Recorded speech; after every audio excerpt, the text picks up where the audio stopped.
This is my electricity bill. And this is my electricity bill from 2 years ago.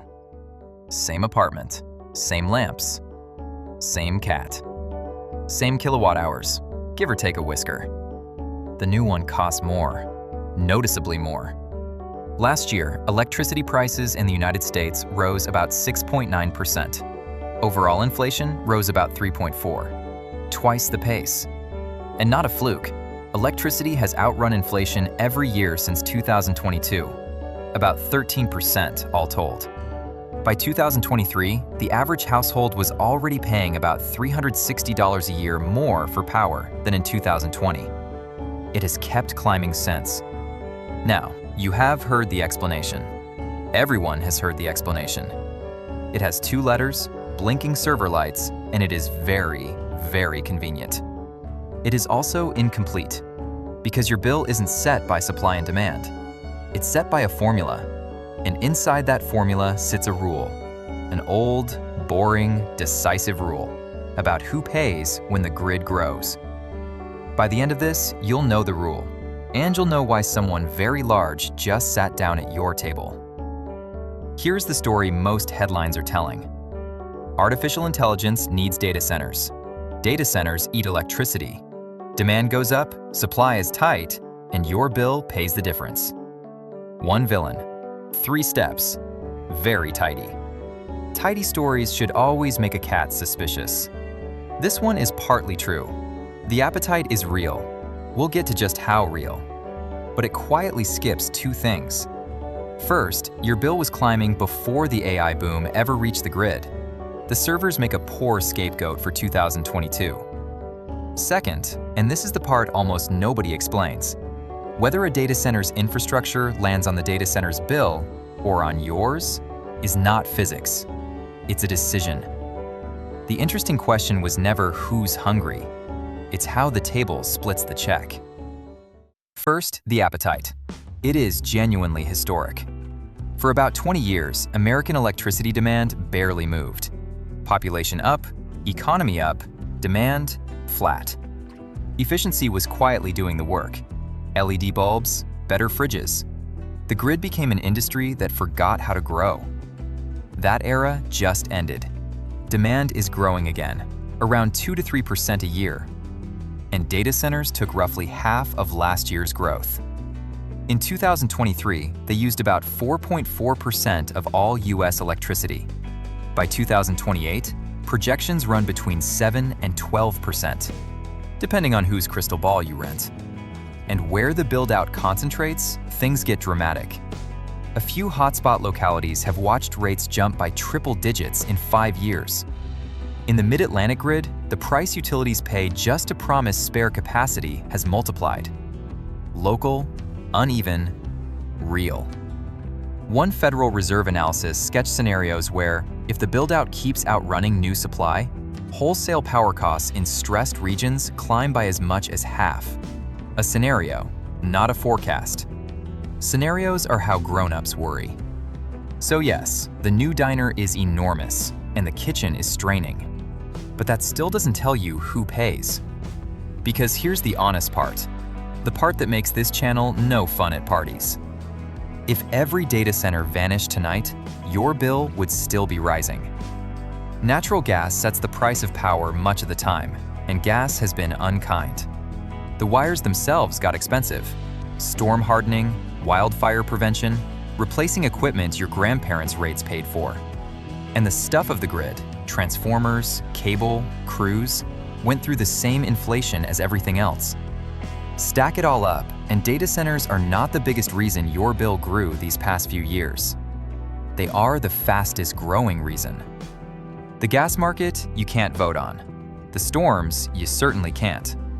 But who pays for the new grid? That one is being decided right now, in state hearing rooms, on the record, which is exactly where a cat should be looking. To see the decision, you need to know how an electric utility makes money. Brace for mild disappointment. It is not by selling electricity. Most utilities are regulated monopolies. They earn by building. Every substation, every mile of wire goes into a ledger called the rate base. Regulators let the utility collect its costs, plus a guaranteed return, usually 9 to 10%, on everything in that ledger. Collected from whom? Check your mail. Regulators are supposed to police this, approving only prudent investments. Prudent is a word doing a remarkable amount of heavy lifting. The referee exists, the whistle is discretionary. Now a data center arrives. It needs a substation, new lines, real steel, real money. There are 3 places that money can go. Bucket 1, the data center pays for its own hookup. The industry term is contribution in aid of construction, a phrase only a regulator could love. Bucket 2, a special deal, its own rate, its own terms. Bucket 3, the ledger, the one we all pay for. Think of a restaurant that splits the bill by table, not by plate. A very large diner has just sat down and ordered one of everything. And notice the house's position. The restaurant earns its margin on the kitchen expansion either way. It will not be the one insisting on separate checks. So which is it? What actually happens to your bill? Both endings, genuinely. Ending 1, the table wins. If the grid has spare capacity, a big, steady customer spreads the fixed costs, the poles, the wires, the paperwork, across many more kilowatt hours. Everyone's share of the rent gets smaller. Average rates can actually fall. This is real, and utilities love to mention it. Ending 2, the kitchen has to expand. New plants and new lines get built because the big diner is coming, and the cost lands in the ledger, where everyone pays it off. For decades. Virginia hosts the largest data center market on the planet. The state's own watchdog agency studied it and warned plainly, without careful cost allocation, ordinary customers end up carrying part of the data center's load. And here's the wrinkle. The same states weighing your rates are actively courting the data centers, with tax breaks for the jobs and the tax base. The recruiter and the referee share an office. Not corrupt, just conflicted. Want to check how the split works where you live? Good luck. The big diners' contracts are routinely confidential. Hence, the fight. Ohio's regulators now make large data centers commit to paying more of their own build-out. Other states are drafting their versions, hundreds of bills in dozens of legislatures right now. The rule is being rewritten in public. Few things this important have ever been this poorly attended. So, what does this mean for us cats? First, the boring forecast. The government expects electricity around 18 cents a kilowatt hour in 2026, up about 4%. Rising, not exploding. Panic is not required. Attention is. Second, your thermostat is not the lever here. You cannot efficiency your way out of a cost allocation rule. The lever is the rate case, the state proceeding where who pays gets decided. When your local news says large load tariff, that is the separate checks rule being written. That is the headline that matters to your wallet. And whether your state splits by table or by plate is public information.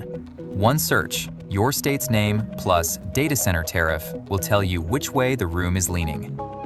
Third, the stakes are not even. The average household spends 1 to 2% of its budget on electricity. For low-income households, it is often 6, 8, 10% of income. Same rule change, very different weight. And big tech buying its own nuclear power? It helps, but a private generator does not erase shared wires. Bring your own power is not bring your own grid. 78% of Americans say they're worried data centers will raise their bills. The worry is reasonable. I would only adjust the aim.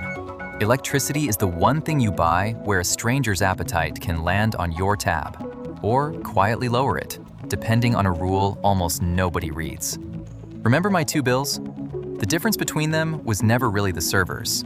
It was gas and storms and wires. And now, at the margin, a question being settled, one hearing room at a time. The robots didn't write the rule. They just showed up hungry. I read the fine print, so you don't have to. But now you know it exists, and whose name is on the check. Sniff you later.